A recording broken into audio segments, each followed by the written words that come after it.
बहुत जन पेसेंट आसती यंग पिला मोस्टली से माने कहती जे मो तांकर इरेक्टाइल डिस्फंक्शन हो जाइए जोनांग शिथिलता हो जाइए एवं सेथिपाई तांकर हस्तमैथुन दायी से माने भावती जे आम जेहेतु हस्तमैथुन करिचु सेथिपाई आमर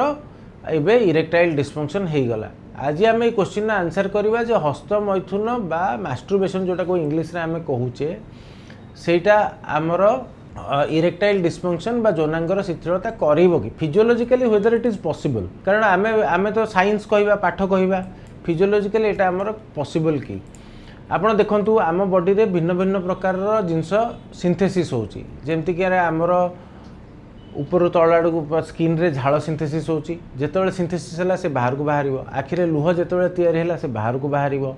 जेतोले पार्टी रे नाळ तयारी हला आमे आइदर ताको ढोकी देले नहले से सेप द्वारा बाहर को बाहरिबो परिस्रा सिंथेसिस हेले परिस्रा बाहरुची झाड़ा सिंथेसिस हेले झाड़ा भी हमर शरीर बाहर को बाहरुची जेतोले हमर धातु सिंथेसिस होची रेगुलारली सेतोले हमर सेटा बाहर को बाहरिबो जेतोले सेटा फुल हबो सेटा बाहर को बाहर दैट इज नेचुरल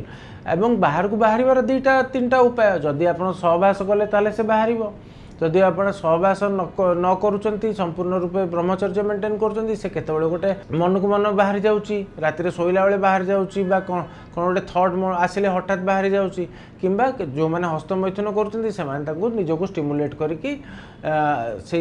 धातुटा आमर बाहर को बाहर जाऊँगी